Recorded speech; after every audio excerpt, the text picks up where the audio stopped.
Isa sa advokasya na sinamahan mo at kung bakit sinusundan ito ng Pilipinas nating mahal ay ang pagbubuo nyo ng grupo noon na koalisyon kontra gyera. Yes. At ang ngayon, ang Marcos No to alis war. dyan, no to war kayo at ang inyong panawagan, diplomasya at Diplomasya. kapayapaan. We have received information at ayaw ito i-kumpirma o i-confront ng Malacanang, ng Office of the President, ng Department of National Defense.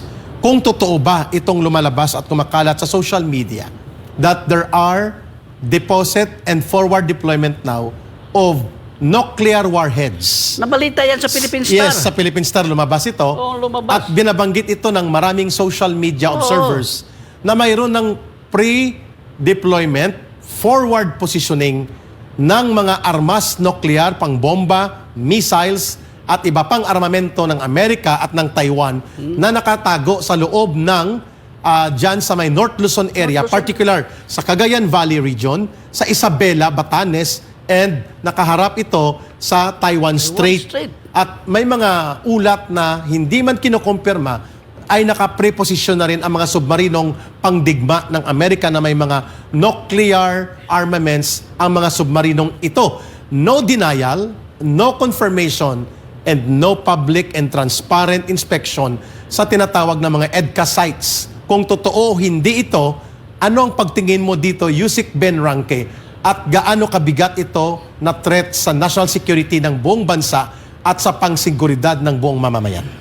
No less than the nephew of Bongbong Marcos, Governor Matthew Manutok, umiyak sa kanyang ina, Mami, mamamatay tayo dito.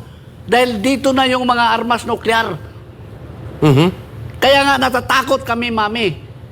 Dahil tayo ang maunang mamamatay dito pag pumutok na yung bomba na yan. Di ba? Kasi ang raceback. It was done in a public speech. Yeah, lumabas yan. Lumabas ito, kumakalat ito. Kaya nga, sinasabi ni Amy, she's afraid now. Scary ang term niya, no? Scary situation. Sabi nga niya, baka daw, kung anong, may meeting daw sila ni Tambaluslos, na nag-emergency meeting sila dahil ito nga ang problema ngayon eh. Ha? Pero, alam mo, kaya nga ako palagi sinasabi, sasabihin ni Bongbong ngayon, oo, wala na. Di ba sinabi niya ngayon na yung nangyari sa yung nangyari sa hidwaan ngayon bago lang, sabi niya, hindi natin escalate, walang provocation, ganon. So ibig sabihin, di ba? Pero bukas, pag sasabihin na naman ng Amerikano, apak, susuntukin naman, sasalpan niyo yung puwet. Oh, sabi niya, ay, gira tayo. O, di ba? Yun ang sinabi ko, yung utak niya, unpredictable. Why? Because, sabi ko nga, may sakit yan eh. Hindi mo na kailangan ng ebidensya. Kasi ang binabanggit mo, according to mga doctors, medical doctors, ang drug addiction and prolonged exposure to substance abuse is a mental illness. Kaya nga, hindi naman tayo nagsisismis yan. Mga tao nagsasabi. Hindi na namin kailangan ng ebidensya. Nakikita namin kung magsalita siya kung ano talaga epekto sa kanya. Incoherent, inconsistent, diba? Unpredictable. Unpredictable. So sabi ko, ngayon oo, bukas hindi. So, sabihin ko na kay Rick, he is the real threat to our national security. Bakit? Bakit do you think sa pagtingin ng Marcos alis dyan at ng inyong mga koalisyon ng organisasyon, ang pananatili ni Marcos Jr.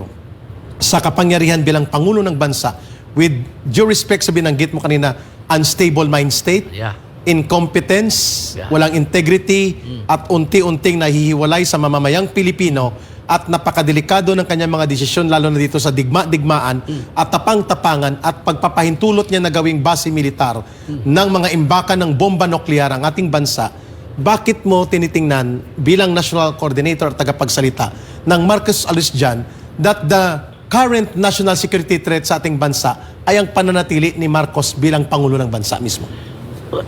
Ang mga desisyon niya, unang-una, bakit niya pinayagan pumunta dito ang mga armas?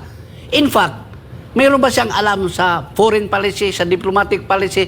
May alam ba siya doon sa constitutional provision na bawal dito ang armas na nuklear? Tama, nasa alam ba constitution niya yung Article 2, Section 2 and 8? No to war policy ng Pilipinas? Yes, at ito ay mga nasa state declaration ng 1987 Constitution. Declaration of Principle and State, State Policies. policies.